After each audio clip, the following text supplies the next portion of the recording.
자, 오늘은 우리 마태복음 21장 28절에서 32절 말씀이 되겠습니다. 오늘 어떤 농부의 두 아들을 비유해서 예수님께서 진리를 전하고자 하십니다.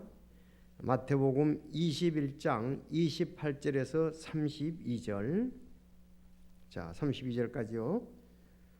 제가 28절 읽고 여러분이 29절, 그렇게 해서 32절까지 하겠습니다. 오늘 위의 제목에도 두 아들 비유다 이러겠습니다.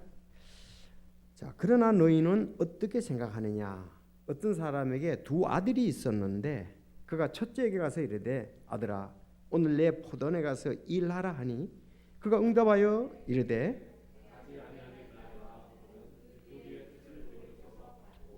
그가 둘째에게 가서 또 그와 같이 말하며 그가 응답하여 이르되 아버지여 가겠나이다 하고는 가지 아니하였느니라.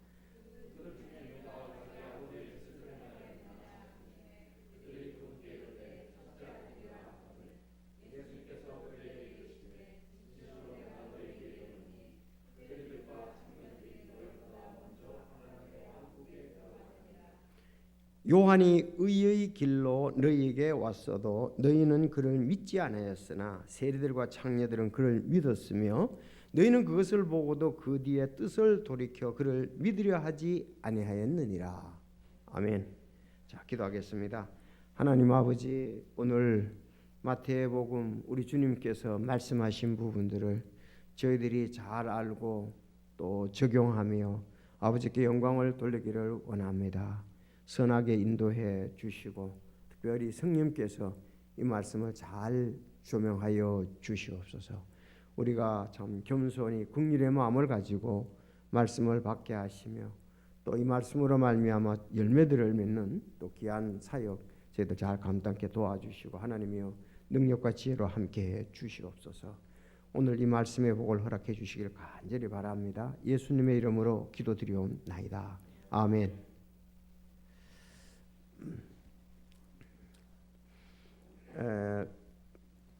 지금 이제 연결해서 예수님께서 세 가지 비유를 말씀하십니다. 자, 첫 번째가 오늘 읽었던 두 아들 비유고, 그 다음 33절에 보면 사악한 포도원 농부들 비유고요. 그 다음에 이제 22장 1절에 혼인잔치의 비유입니다. 그래서 이렇게 기록되었지 않습니까? 그러나 너희는 어떻게 생각하느냐? 어떤 사람에게 두 아들이 있었는데 이렇게 나오면서 33절에 다른 비유를 들으라. 어떤 집주인이 포도원을 만들고 그 주위에 울타리를 두르고 그 안에 포도주틀을 파고 망대를 세운 뒤 농부들에게 그것을 세주고 먼 나라로 갔더라. 그래서 여기 보면 또 다른 비유라 그랬죠. 여기 비유, 두 아들 비유, 또 다른 비유, 그리고 22장 1절에 보면 예수님께서 응답하며 다시 비유로 그들에게 말씀하여 이르시되, 그래서 세 가지 비유가 연속해서 나오는 것을 우리가 볼 수가 있습니다. 이제 그 다음에 이제 23절은 사두개인의 부활 논쟁, 가장 큰 명령 이런 쪽으로 나오는데, 이제 예수님이 십자가에 못 박게 할 때가 일주일도 안 남았어요. 이 말씀을 전할 때가 상황들이. 자, 근데 이스라엘의 그 종교 지도자들 그들은 여전히 예수님을 메시아로 받아들이지 않고 침례 요한의 침례도 그들은 거절을 했습니다. 자, 오늘 그래서 이 주님은 세 가지 비유를 통해서 이스라엘 민족과 하나님에 대해서 또 메시아에 대해서 가르쳐 주시고자 하는 거예요. 이스라엘 백성들과 메시아. 사실 세계 다 보면은 메시아를, 하나님의 뜻인 메시아를 거절하는 거예요. 전부 다.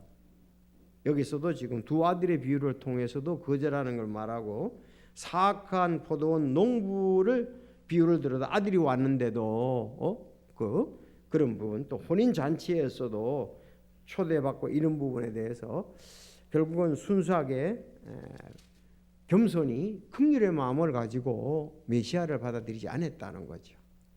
겸손히 겸손한 마음으로 긍휼을 하나님의 긍휼을 베풀어 달라고 하면서 나갔어야 되는데 그들은 그러지 아니했다는 것입니다. 자, 그러면 한번 28절부터 말씀을 보시겠습니다. 자, 그러나 너희는 어떻게 생각하느냐? 어떤 사람에게 두 아들이 있었는데 그가 첫째에 가서 이르되 아들아 오늘 내 포도원에 가서 일하라 하니 그가 응답하여 이르되 가지 않겠나이다 하고 그 뒤에 뜻을 돌이켜서 갖고 이렇게 되어 있습니다. 자, 그러나 너희는 어떻게 생각하느냐 그랬거든요. 이게 너희가 누구냐 이거야. 너희가 누군지 알아야 이 말씀을 받는 자거든요. 여기서 너희에 대해서 지금 말씀이 계속 이어지니까 두 아들의 비유, 사악한 농부의 비유 보면서 24절에 보면 45절, 자 45절, 자 보면 수제장들과 바리새인들이 그분의 비유들을 듣고는 그랬죠. 비유들을 듣고는 그분께서 자기들을 가리켜 말씀한 줄 깨달았으나 그분께 손을 대려 할 때에 무리를 두려워하였으니 이는 그들이 그분을 대언자로 여겼기 때문이더라. 이런 얘기를 할 때 굉장히 그들은 좋지 않는 마음을 가지고 있었어요. 예수님이 이렇게 비유로 자꾸 얘기를 하니까 좋지 않는 마음을 가지고 있어서 예수님을 갖다가서 손을 대려 한다 이렇게 했는데 백성들을 두려워해서 못됐다 이렇게 얘기를 하고 있습니다. 그래서 그들이 진정 회개하고 돌이키기를 예수님은 그들에게 말했지만 이런 비유를 통해서 얘기를 하니까 그들은 받아들이지 아니했다 그랬습니다. 그래서 그러나 너희는 어떻게 생각하느냐? 너희는 여기 수제사장과 바리새인이었다 그렇게 볼 수 있겠죠? 네, 수제사장과 바리새인들 보고 얘기를 하는 거예요. 지금 제자들에게 얘기하는 게 아닙니다. 어떤 사람에게 두 아들이 있었어요. 근데 첫째에게 가서 아들아 오늘 내 포도원에 가서 일하라 하니 아버지 나 안 갈래요 그랬단 말이에요. 근데 조금 있다가 가야 되겠다. 그 뒤에 뜻을 돌이켜 갖고 그랬어요. 간 거죠. 그렇죠? 처음에는 거절했다가 간 겁니다. 간 것을. 근데 둘째에게 가서 말하기를 너 포도원에 가서 일하라 그러니까 그는 예 가겠습니다 하고 가지 않았다 이거죠. 가겠나 해도 가지 않았다 이겠습니다. 그러면서 그 수제장과 바리새인들에게 둘 중에 누가 아버지의 뜻을 행하였느냐 하니 당연히 누구겠어요? 첫째 아들이냐 그랬습니다. 첫째 아들이 하거늘 예수님께서 그들에게 이르시되 이제 그 교훈을 얘기를 그 목적을 얘기를 하지 진실로 내가 너희에게 이르노니 이제 진실로 내가 너희 이른다면 이 비유를 들어서 얘기를 하는 가운데 이르노니 세리들과 창녀들이 너희보다 먼저 하나님의 왕국에 들어가느니라. 그러면 세리들과 창녀들은 누구와 같은 거예요? 비유에서 말하면 첫째 아들과 같은 거예요. 그렇죠? 그런데 지금 수제사장과 바리새인들은 둘째 아들과 같은 거예요. 가겠다 그러놓고는 안 가서. 그래서 첫째 아들은 안 가겠다 그러놓고는 뜻을 돌이켜서 갔다 그렇게 되어 있습니다. 자, 그래서 그 32절에 보면 그 뒤에 뜻을 돌이켜 그를 믿으려 하지 아니했다 그랬어요. 그러니까 맞잖아요. 32절에 보면 너희는 그것을 보고도 그 뒤에 뜻을 돌이켜 그를 믿으려 하지 아니했다. 여기서도 이제 뭐 수제장과 바리새인인 걸 볼 수가 있잖아요. 그렇죠? 그러니까 뜻을 돌이켜 첫째 아들은 뜻을 돌이켜 갔는데 너희들은 뜻을 돌이켜 돌아오지 않았다 이렇게 얘기를 하고 있습니다. 이 옛날이나 지금이나 이 자녀들이 아버지 말을 잘 들어야 되는데 이게 좀 잘 안 듣는 것 같아요. 그렇죠? 요즘도 잘 안 듣잖아요. 부모님 말씀을 잘 들으면 얼마나 좋겠어요. 그리고 첫째 아들 같이 처음에는 뭐 하기 싫잖아요. 다 시키는 대로 하는 거. 그래 뜻을 돌이켜 예 갈게요 이렇게라도 해야 되는데 둘째 아들처럼 가겠다고 그래가지고 아버지 마음을 시원하게 했는데 안 가니까 속이 더 상한 거죠. 여러분들도 부모님 말씀 잘 안 듣죠? 우리 반주자님도 어머니 말 잘 안 듣죠? 아유, 왜 이렇게 부모님들이 시키는 게 하기 싫은지 말이죠. 그렇잖아요. 여기 다 아마 공감을 할 거예요. 그러나 우리가 첫째 아들 같이 돼야 되거든요. 첫째 아들 같이. 처음에는 누가 그 일 시키고 하는데 포대 가서 일하라 그러는데 일하는 게 좋은 사람은 없잖아요. 노는 게 더 좋죠. 그렇지만 좀 이렇게 우리가 지혜가 있고 또 해야 할 것은 아버지가 필요 이상의 일을 시키겠습니까? 꼭 필요하니까 이렇게 시켰겠죠. 자, 그래서 우리가 이렇게 부모님께 순종하는 것은 굉장히 중요합니다. 뭐 부모님은 어지간해서 자기 하려고 그러지만 아들 시키려고 했어요. 꼭 필요하니까 시켰겠죠. 자, 요즘 같으면 공부만 하라 그러고 일을 안 시키죠. 옛날에는 뭐 이렇게 일을 해야 됐습니다. 그때 공부할 것보다도 일을 해야 피로들을 채울 수 있기 때문에 그렇습니다. 이제 두 아들의 비유는 얘기했는데 31절에 그들 중에 누가 아버지의 뜻을 행하였느냐, 이제 여기서부터 이제 가르치고자 하는 거죠. 비유를 들어서 얘기했는데, 그러니까 그들이 첫째 아들이다. 그날 예수님께서 자 따라합시다. 봅시다. 진실로 내가 너희에게 이르노니, 합시다. 진실로 내가 너희에게 이르노니. 예수님이 진실로 한 번 나오든 진실로 너희에게 이르노니 두 번 나오든 정말 거기에는 그 예수님의 간절한 마음이 있은 거죠. 진실로 내가 너희에게 이르노니 거듭나지 않으면 하나님의 왕국을 볼 수 없느니라. 아주 굉장히 중요한 거예요. 여기도 이제 교훈에 대해서 분명히 가르쳐, 진실로 내가 너희에게 이른다. 너 수세장들, 너 바리새인들, 너 종교 지도자들, 너 정치 지도자들, 나를 사실은 반대하고 시험하고 어려움을 빠지게 하는 너희들, 너희들에게 내가 얘기를 한다. 세리들과 창녀들이 너희보다 먼저 하나님의 왕국에 들어갔느니라. 이건 예수님이 하나님으로서 권위예요. 세리와 창녀들이 너희보다 먼저 하나님의 왕국에 들어갔느니라. 그렇게 얘기했습니다. 세리와 창녀들이 너희보다 하나님에 들어갔느니라. 요한이 의의 길로, 이거는 침례 요한이에요. 이 얘기가 앞에서 예수님이 말씀하신 거잖아요. 너희들 그 침례 요한에 대해서 어떻게 생각하느냐? 침례 요한의 침례가 하늘로서부터 났느냐, 땅에서나부터 났느냐? 그걸 얘기하면서 지금 이어지는 거예요. 근데 그들이 말을 할 수가 없었죠. 왜? 하늘에서 났다 그러면은 또 믿어야 될 거 아니에요. 자, 그러니까 그들이 또 거절할 수가 없어요. 왜? 땅에서 났다고 얘기하면 많은 사람들이 침례를 받았으니까 그것도 얘기를 할 수가 없잖아요. 많은 사람들이 침례 받았잖아요. 침례 요한에게. 그러니까 요한이 의의 길로 너희에게 왔어도 너희는 그를 믿지 않았으나, 여러분 요한이 예수님 앞에 오는 선구자가 될 것을 구약에 미리 예언을 했죠. 엘리야의 심정으로 오는 그런 부분도 있고요. 침례요한도 예언되었었고 예수님도 예언되었었습니다. 이미 그들은 구약 성경에 예언되어 있었는데 침례요한도 받아들이지 아니하고 메시아 예수님도 안 받아들였습니다. 그러니까 침례요한이 와서 모든 사람이 다 알도록 요단강에서 침례를 베풀었거든요. 요단강에서 베풀었는데 심지어 저 갈릴리의 사람들도 와서 받았잖아요. 예수님도 갈릴리에 있다가 요단강에 와서 받으셨잖아요. 요단강은 그 유대 쪽에 가까이 있어요. 갈릴리는 상당히 상류 지역이잖아요. 요단강 상류인데 그 먼 거리에서 와서 받았는데 이들은 다 알면서도 그들이 믿음으로 받아들이지 아니하고 종교적인 시기, 질투 이런 쪽으로 본 거죠. 그래서 의의 길로 너에게 왔다 요한이. 그리고 너희는 그를 믿지 아니하였으나 세리와 창녀들은 그를 믿었으며 너희는 그것을 보고도 그 뒤에 뜻을 돌이켜 그를 믿으려 하지 아니하느니라. 그렇게 얘기를 하고 있습니다. 자, 그러면 이제 이렇게 이제 말씀을 보면서 우리가 실제로 그 하나하나 이제 좀 살펴보기를 원합니다.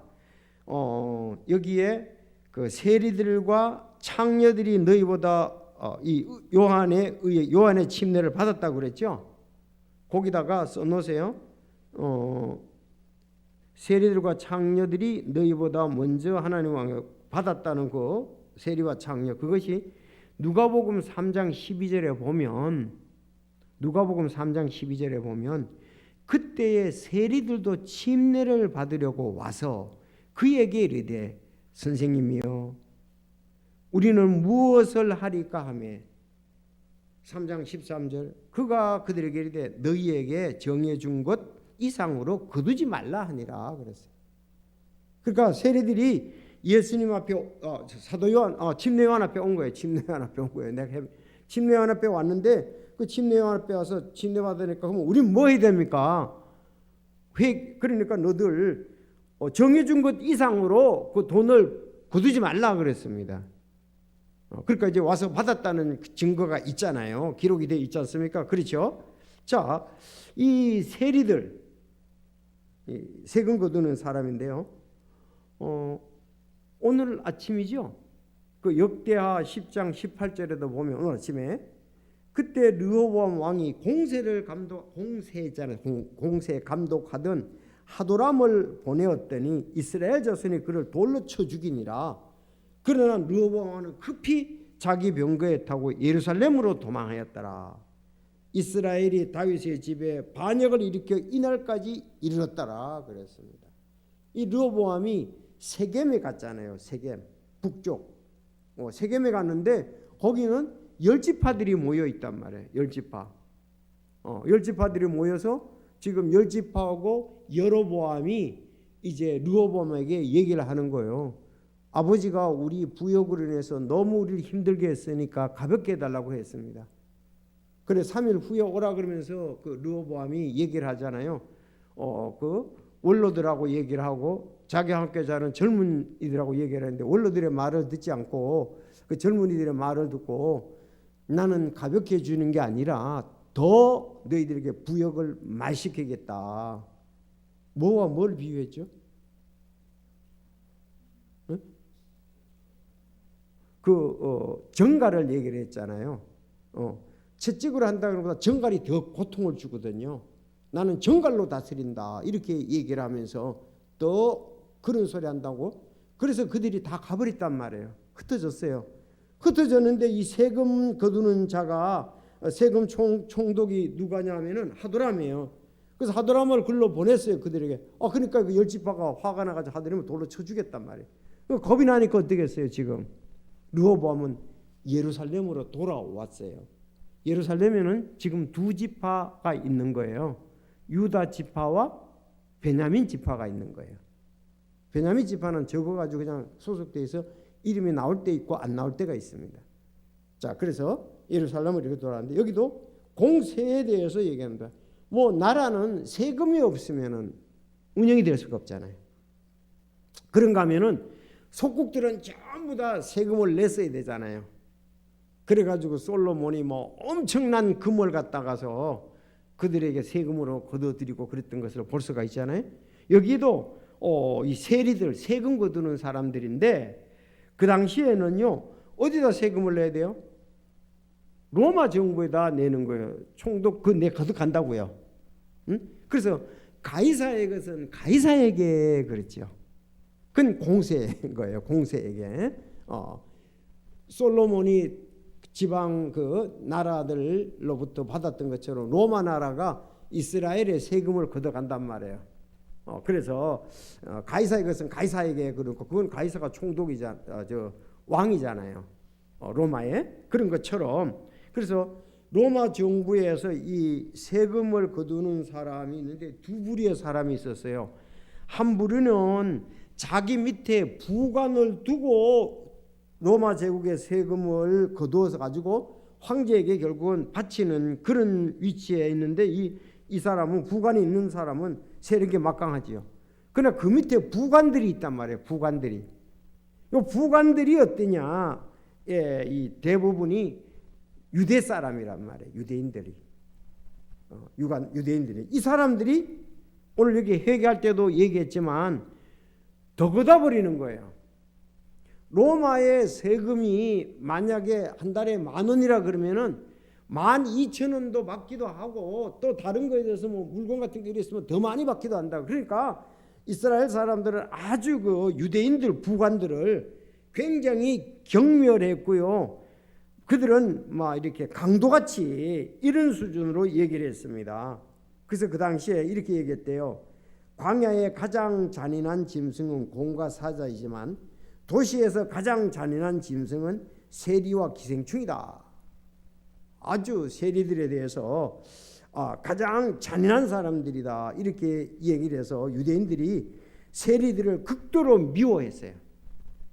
세리들을 아주 그들은 미워해서 그리고 그래서 이 사람들이 불법을 많이 저지르니까 전해지지 못하도록 그렇게 얘기도 하기도 합니다. 자, 그래서 자기 민족 중에서 이 세리 직업을 가진 사람들은 일교도 취급을 했습니다. 근거가요. 마태복음 18장 10절을 보면 만일 그가 그들의 말 듣기를 무시하거든 교회에 그거를 말하. 그가 교회 말 듣기도 무시하거든 너는 그를 이교도나 세리같이 여기라 그랬어요. 세리같이, 이교도, 세리같이 여기라 이런 걸 볼 때에 이 말이 그 당시에 다 통했던 말이니까 세리들은 경멸하고 아주 좋지 않는 그런 사람들로 낙인을 찍은 것이 이 세리입니다. 그래서 세리들은 유대인이면서 성전이나 회당에 들어가기도 어려웠고요. 공중 앞에 기도하는 것과 법정에서 증언하는 것도 거부되었습니다. 그런데 예수님 당시에 이 세리들이 많았어요. 사람들이 저걸 싫어하는 거예요. 유대인인데도 그래도 나는 돈이 더 좋다. 그래서 세리하는 거예요. 자, 삭개오는 세리의 우두머리였죠. 세리장. 누가복음 19장 2절에 보면. 근데 마태는 세리장이라는 말이 아니고 마태는 아마 부관 노릇을 한 것 같아요. 자, 그런데 우리 주님은 직업적인 문제가 아니라 그의 마음의 문제다. 모든 세리를 갖다 다 그렇게 그 사람들은 도매금으로 보는데 예수님은 그렇게 안 봤단 말이죠.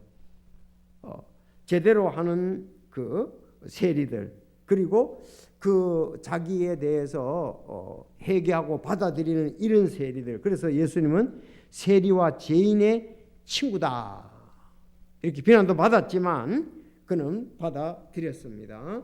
자, 그래서 세리들과 창녀들이 그들보다 먼저 하나님의 왕국에 들어갔다 그랬습니다.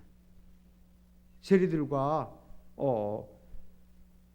창녀들이. 그러니까 이 사람들이 마음속으로 화가 날까요 안 날까요? 아니, 우리를 세리와 창녀보다 못하단 말이야? 그런 생각이 들 거 아니에요. 그들은 하나님의 왕국에 들어갔다고 그랬으니까. 그래서 여기에서 손을 대려 했던 이유가 막 그냥 마음속에 그냥 화가 나. 세리와 창녀를 갖다가 설마 우리하고 비유를 하다니 이렇게 화가 난 거예요. 그런데 여러분 예수님은 무엇을 본 거예요? 그들 마음속을 보고 그들의 믿음을 본 거란 말이죠. 이게 중요해요. 여러분들 사람들은 외모를 보거니와 예수님은 중심을 본다고 그랬잖아요. 그러니까 침례 요한의 침례를 받을 때 어떻게 했느냐? 그러면 우리가 침례 받고 그러면 어떻게 되냐? 그러니까 정해진 것 외에 세금을 더 받아내지 말라, 징수하지 말라 그랬단 말이에요. 그럼 침례 요한의 침례를 받은 사람들은 이렇게 했을 거라고요. 그러니까 예수님도 그들을 좋아했단 말이에요. 오히려 수제자랑 바리새인보다도 침례 요한의 침례 받은 세리들을 예수님은 좋아했어요. 왜? 그들이 그렇게 십체는 옮겼으니까. 믿음을 가지고. 그 안 한 사람도 있겠죠. 만약에 안 받았다 그러면은 그들은 문제가 되지만은. 그러니까 침례 요한에게 침례를 받은 이 세리나 창녀들은 예수님이 그들을 받아들인 거예요. 그래서 그게 중요하다 이 말입니다. 그러면 이제 세리와 여기 창녀가 나왔으니까요.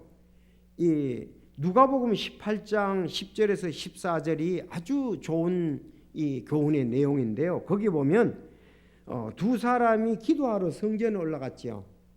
잘 알아요, 여러분들요. 바리새인과 세리였습니다. 그런데 바리새인은 홀로 기도하며 하나님이여 내가 사람들을 곧 착취하는 자들과 불의한 자들과 간음하는 자들과 같지 아니하고 더욱이 이 세리와는 같지 아니함을 감사하나이다. 나는 일주일에 2번 금식하고 내 모든 소유의 11조를 드리나 하고 그렇게 얘기를 했어요. 그러니까 자기 의를 가지고 지금 하나님 앞에 나간 거죠. 그런데 중요한 게 13절에 세리는 멀리 서서 감히 눈을 들어 하늘을 우러러 보지도 못하고 다만 가슴을 치며 이르되 따라합시다. 하나님이여 죄인인 내게 긍휼을 베푸소서 하니라. 그래서 예수님이 그랬어요. 내가 너에게로니 저 사람이 아니라 오히려 이 사람이 의롭게 되어 자기 집으로 내려갔느니라. 바리새인보다 이 죄인인 세리가 의롭게 되어 내려갔다 이거예요. 자기를 높이는 자는 낮아지고 자기를 낮추는 자는 높여지리라 이렇게 말씀을 했습니다. 그 하나님이 원하시는 것은 상한 영이라 이렇게 말씀했습니다. 하나님은 그 통한이 여기는 그 사람을 받아주신다 이거예요. 조금이라도 의를 가지고 나가는 사람은 하나님 앞에 부적합해요. 구원받을 때 지금도 마찬가지입니다. 자기 공로를 가지고 나가는 사람은 진정 구원받을 수가 없어요. 하나님이 원하시는 것은 상한 심리 어떠냐? 겸손히 긍휼히 여기 달라고 나가는 사람이 하나님 앞엔 합당하다 이 말입니다. 굉장히 중요해요. 우리가 구원받으려면 겸손히 하나님 나는 죄인입니다. 나를 긍휼히 여겨 주시옵소서. 그렇게 나가야 구원받는 거예요. 나는 모태 신앙이고 나는 11조를 드리고 일반 교회든 나는 성수지를 지켰고 어쩌고 이렇게 나가는 사람은 그 사람은 구원이 사실은 먼 거예요. 원리적으로. 진정 구원받을 수 있는 사람은 누구냐? 하나님, 나는 죄인입니다. 그래서 예수님이 내 죄를 위해 달려 돌아가셨다는 것에서 내 죄를 갖다 거기다 다 위임을 하는 거예요. 내가 죄인입니다 하고 다 위임을 한다니까요, 내 죄를. 근데 여기는 자기를 의롭게 생각하니까 위임을 하지 않잖아요. 아직도 자기를 붙잡고 있단 말이에요. 자기가 죄인을 안고 긍휼히 주님 앞에 나가야 되는데 나가지 아니하니까 진정 구원받지 못한다고요. 제일 중요한 게 여기서 원리가 그거예요. 여기 세리와 창녀들의 마음들은 어떠냐? 맞습니다. 우리가 죄인입니다. 긍휼히 여겨 주시옵소서. 그럴 때 하나님께서 상한 심령 그의 마음을 보시고 구원을 해 주시는 거예요. 오늘이나 그 당시에 바리새인과 수제사장들과 똑같아요. 그래서 부자가 그 하늘 왕국에 들어가기가 심히 어렵단 말도 자꾸 그 자기를 의지하려고 그런단 말이에요. 자기 부를 의지하려고 그런단 말이에요. 그러나 진정 믿음의 사람들은 겸손히 주님의 긍휼을 구하는 사람이었습니다. 아브라함은 돈이 있어도 그렇게 나가지 않았거든요. 다윗도 그 권세가 막강하고 부가 있었지만도 그렇게 하지 않았거든요. 저 그게 오늘날 우리에게도 중요합니다. 오 주께 감사하라. 그분은 선하시며 그분의 긍휼은 영원하도다. 그 이스라엘 백성들이 하나님의 성품에 대해서 굉장히 감사하는 게 많이 나오는데 감사하라. 하나님은 자체가 성품이 선하셔요. 선하셔. 악한 게 아니고 선하셔요. 그리고 긍휼을 베풀기를 원하세요. 그분의 긍휼은 영원하다. 누구든지 어떠한 상태에 있든지 간에 선하신 하나님 앞에 나와서 그가 죄인인 걸 내어놓고 자백하고 고백하고 그분의 긍휼을 힘입을 때 그가 영존하는 생명을 얻을 수가 있는 겁니다. 오늘 여기에 중요한 것은 이거예요. 오늘 뭐냐? 하나님의 뜻이 뭐냐 이거예요. 바로 그 사람들은 외모로 봤잖아요.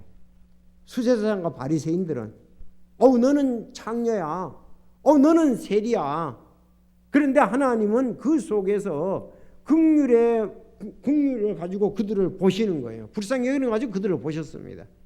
그런데 그들의 마음이 삭개오와 같이 내가 앞에 나갈 수가 없고 키가 적으니까 뽕나무에 올라가서 좀 만났으면 좋겠는데 그 마음을 아시고 삭개오야 내려오라고 그랬단 말이죠. 그래서 그 간절히 주님을 찾는 자가 찾게 된다, 또 만나고자 하는 자가 만나게 된다, 이렇게 말씀이 있지 않습니까? 그래서 오늘 우리가 여기서 비록 외적으로 보지 말고 그들 창녀나 그 세리들의 그 침례 안에 침례를 받고 이제는 더 착복을 안 하고 이제 주님 앞에서 살겠다는 그런 마음의 태도가 중요하다 이거예요. 근데 계속적으로 수제자와 바리새인들은 예수님한테 그냥 태클 거는 거예요. 흠 잡으려고 그러고 절대로 그 예수님 앞에 자기 자신을 내놓지 않지요. 침례 앞에 자기 자신을 내놓지 않은 것을 볼 수가 있습니다. 보세요. 하나님 예수님께서 긍휼을 베풀어 달라고 하는 사람에게 예수님은 그냥 지나간 적이 없어요. 누가복음 9장 20절 예수님께서 거기서 지나 눈먼 두 사람이 그분을 따르며 소리를 지르되 다윗의 자손이요 우리에게 긍휼을 베푸소서. 또 가나안 여자 있잖아요. 이방 여자잖아요. 이 여자도 오 주여 다윗의 자손이요 내게 긍휼을 베풀어줘서 긍휼을 베풀어 달라고 주님 앞에 나아가면 받아 주십니다. 우리 찬송 가운데서 그 주님이 거절한 죄인이나 아니요 없도다 그런 찬송도 있잖아요. 주같이 겸손한 친구인다. 여기 볼 때 정말 그들이 다른 거 다 문제가 아니에요. 장애가 되는 것은 나의 그 악한 마음이라든가 내려놓지 못하는 거 교만 이런 것 때문에 그렇지 정말 나를 내려놓고 주님 앞에 긍휼을 구한다 그러면 알았어 받아줄게. 가난한 여인이든 눈먼 사람이든 죄인이든 창녀든 세리든 다 받아주신다. 그거를 오늘 여기 알아야 되겠습니다. 그게 중요합니다. 물론 구약 성경에도 신명기에 보면은 이 창녀에 대해서 좋지 않게 나오죠. 이스라엘 딸들 중에 창녀가 있지 못하며 이스라엘 아들 중에 남색하는 자가 있지 못할지니 너는 창녀의 품삯과 개의 몸값은 어떤 서원하는 일이든 주내 하나님 집에 가져오지 말라. 이 둘은 내 하나님 앞에 가져간 것이냐. 그렇게 되어 있습니다. 자, 그 예수님 앞에 왔던 그 간음 가운데 잡힌 여자도 있었잖아요. 그도 긍휼을 구했을 때에 용서함을 받았습니다. 나도 너의 죄를 청하자니 이제는 가라. 다시 죄를 짓지 말라 하고 했습니다.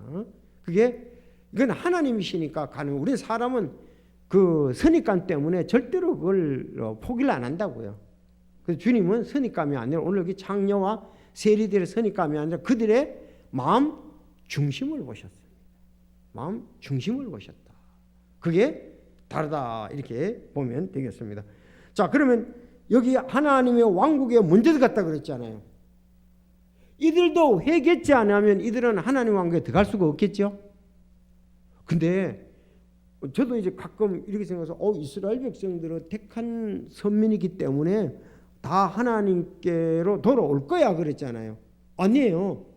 그거는 7년 대여 환란 때에 견뎌낸 사람, 믿은 사람들이 천년왕국에 들어가는 것이지, 이 사람들이 예수님을 배반한 수세자과 바리새인 그 당시 안 믿고 죽은 사람은 어떻게 했어요? 그건 지옥행이에요. 앞으로 이거 나옵니다. 뒤에 비유에서 거절한 사람들에 대해서. 근데 우리는 잘못하게는 유대인들 가운데도 요한의 침례를 받았던 사람들, 예수님이 그랬잖아요. 예수님 보고 침례요한이 세상 죄를 지고 가는 하나님 어린 양이라고 그랬잖아요. 그러니까 침례요한의 침례를 받고 예수님을 메시아로 받아들인 사람은 다 구원받은 사람, 그 사람 다 구원받은 사람들이에요. 근데 그들이 거절한 바리새인이나 지금 수제장 이 사람들은 거절하고 계속적으로 거절하고 믿지 않고 죽었다 그러면은 그건 지옥 가는 거예요. 그리고 그 당시에 지옥 간 사람도 많이 있겠지요. 수제장 바리새인들 중에. 그러나 이런 그 이제 비유를 통해서 개인적 깨닫고 받아들인 사람은 동일하게 세리와 창제처럼 하나님의 왕국에 들어갔겠지요. 계속 촉구하는 거예요. 비유를 통해서. 너희들 약속된 메시아를 받아들여라. 쉽게 말하면 나를 믿으라는 거죠. 침례 요한이 의를 전했는데 바로 그가 내가 아니냐. 나를 받아들이라는 거죠. 비유를 통해서. 근데 여기 오늘 창녀만큼 못하다 세리마다 못하다 너희들 그렇게 얘기하니까 그냥 손을 대려고 죽이려고 어떻게 하면 예수님을 갖다가서 그렇게 생각을 했습니다. 여러분 하나님의 왕국 마지막 하나님의 왕국은 어떤 것입니까? 자, 뭐 잘 알다시피 하늘의 왕국과 하나님의 왕국. 요한복음 3장 5절에 그랬죠. 사람이 다시 태어나지 않으면 하나님의 왕국에 갈 수 없느니라 그랬죠. 다시 거듭나야 가는 것이 하나님의 왕국이잖아요. 그렇죠. 그런데 하늘의 왕국은 여러분 잘 알다시피 이 땅하고 관계됩니다. 하늘의 왕국은. 왕국이란 말은 왕이 통치하는 것을 말해요. 왕의 통치에 다스림을 받는 것을 말하는 거예요. 그러면 하늘의 왕국은 이 땅하고 관계된다 그랬죠. 이 땅하고 관계되니까 언제? 천년왕국 때 왕이신 예수님이 다스리시잖아요. 그래서 하늘의 왕국이라고 그런단 말이에요. 천년왕국 땅하고 관계돼요. 근데 하나님의 왕국은 이 천년왕국을 포함해서 다 관계가 되는 거예요. 다 관계되는 거예요. 새하늘과 새 땅까지 관계돼요. 하나님의 왕국은 굉장히 이 범위가 넓단 말이에요. 그래서 하늘의 왕국은 주로 그 마태복음 위주로 마태복음 오늘도 하나님의 왕국이라 그랬잖아요. 어떨 때는 하늘의 왕국, 하나님의 왕국이라 그랬어요. 그래서 하나님의 왕국은 진짜 거듭난 사람들이 하나님의 통치를 받고 뭐 교회든 천년 왕국이든 새하늘과 새 땅이든 전부 하나님의 통치를 받는 거예요. 하나님 왕국 사람들은. 자 이제 범위가 굉장히 넓지요. 자 거듭나야 그 가게 하나님의 통치를 받게 되지 않습니까? 그러니까 세리와 결국은 여기 창녀들은 하나님의 왕국에 먼저든 그는 구원받았다. 앞으로 그분의 다스림을 받는다. 그런 뜻이잖아요. 중요하죠.